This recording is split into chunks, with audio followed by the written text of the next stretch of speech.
So we begin with that breaking news. An Ethiopian Airlines jet with 157 people on board has crashed. The Boeing 737 MAX 8 took off from the capital Addis Ababa bound for Nairobi in Kenya. It came down near the town of Bishoftu in eastern Ethiopia. Ethiopia's Prime Minister has tweeted his condolences for the 149 passengers and 8 crew on board. In a message to families, he wrote, "The Office of the Prime Minister, on behalf of the government and people of Ethiopia, would like to express its deepest condolences to the families of those that have lost their loved ones on Ethiopian Airlines Boeing 737 on regular scheduled flight to Nairobi, Kenya this morning." Let's get more from Al Jazeera's Catherine Soi, who's on the line now from Nairobi. We understand, Catherine, that this aircraft took off from Addis at 8:38 a.m. local time. What else do we know?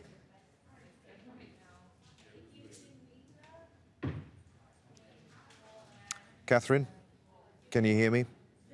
Al Jazeera's Catherine Soi should be on the line.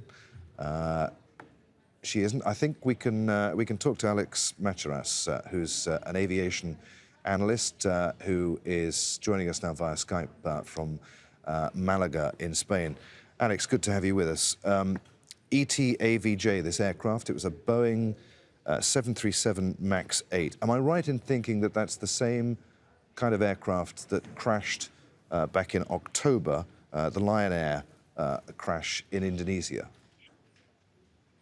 Good afternoon. Yes, sadly, this is now looking to be the second most major, most fatal incident for Boeing 737 MAX. So the 737 MAX is the brand new updated version of the Boeing 737. The MAX itself is in service all around the world. Airlines include Norwegian, Air Italy, Ethiopian, who are a member of Star Alliance. And airlines such as Ethiopian Airlines are using this aircraft as it's the latest, the most fuel-efficient, short-range Boeing aircraft on the market. This aircraft that has been involved in the accident today is less than 4 months old. It was delivered to Ethiopia in mid-November. It flew from the US. It made a fuel stop in Ireland and was delivered to Addis Ababa, which is the airport that is Ethiopian Airlines' hub. And they really do use this airport as a hub to channel passengers through it and then to distribute them elsewhere on their route network. The 737 MAX, Alex, was Boeing's answer to Airbus's A320, or the new version, more fuel-efficient of the version of the A320. After the Lion Air crash, in Indonesia, the Airline Pilots Association of the US told US safety regulators that the union was concerned about a potential significant aviation system safety deficiency in the Boeing 737 MAX aircraft. What's wrong with it? I think we should be careful there because ultimately new aircraft do have their hiccups. Now, that's not to say that they are unsafe or that they are more prone to being involved in an accident, but there are certain advisories for lots of new aircraft, and that's perfectly normal as they enter the marketplace. To pick up on what you said, the Boeing 737 MAX was kind of initiated in response to Airbus's A320neo. So that's the new engine option. Both of these aircraft, including the 737 MAX, these are typical traditional Boeing 737 designs with modifications to make the aircraft more fuel efficient. So it's a new aircraft based upon one of Boeing's best sellers, the 737, which is in service all around the world. And if you have ever flown short haul, then I guarantee you've probably flown on a 737.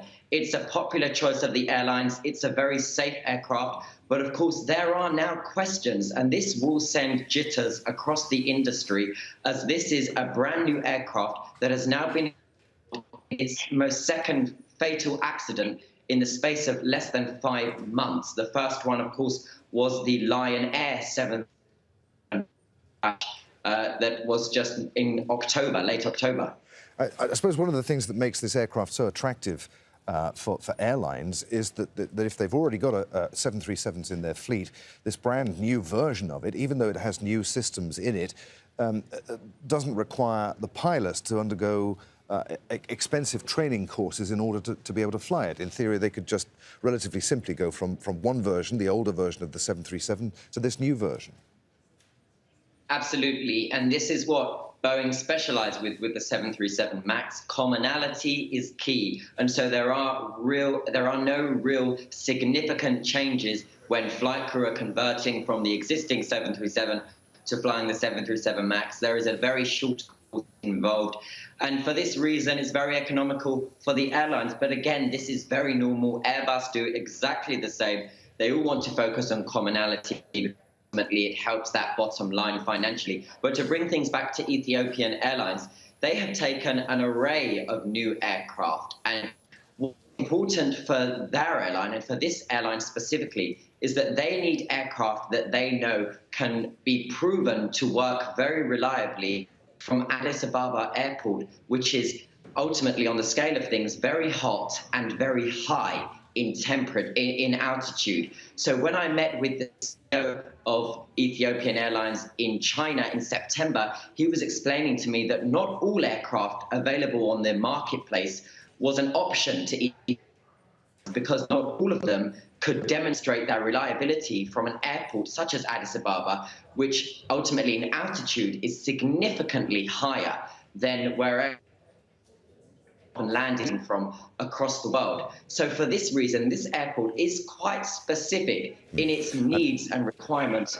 from airlines and very briefly, Alex, Lion Air had the Indonesian airline that had this brand new Boeing 737 MAX that crashed back in October, had let's say, a questionable reputation as far as maintenance and safety was concerned. That doesn't apply to Ethiopia, does it? Because, I mean, they have, as you say, this brand new fleet, and they look after those aircraft very well. Ethiopian Airlines are an extremely safe airline. There should be no doubt. Airline are written in the aircraft at this point until we find out further information. But Ethiopian Airlines, in terms of Africa, are one of the best airlines on the continent. Alex, many thanks indeed. Alex Macheras there, our aviation analyst. Let's hear now from Al Jazeera's Catherine Soi, who is on the line from Nairobi. Catherine, we were talking just a few minutes ago about that statement made by Ethiopia's Prime Minister. Tell us more. Yes, we started by seeing this tweet by the Prime Minister's office, the Ethiopia Prime Minister's office, offering condolences to relatives of passengers who are on board that flight. And then the airline itself has issued a statement saying that search and rescue operations are going on. They haven't given a number of any casualties yet. They say it's too soon for that. And they have given details of what happened. And this flight took off at 8:38 a.m. local time from Addis Ababa, the capital of Ethiopia, and they lost contact at around 8:44. That's 6 minutes after. That's when the aircraft dropped from the radar at the southeastern town of Bishoftu. 149 passengers, as you mentioned, and 8 crew on board.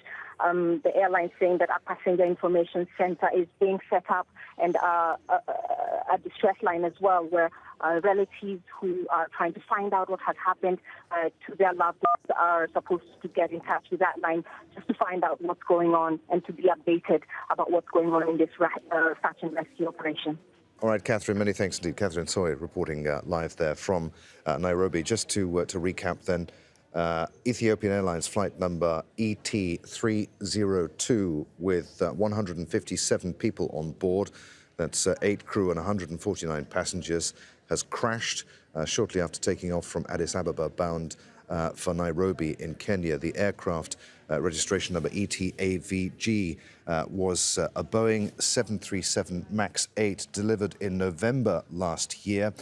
It is the same aircraft, the same type of aircraft that crashed in October, the Lion Air 737 MAX 8 crash off Indonesia in October last year. More details on that breaking news as and when we get it here on Al Jazeera.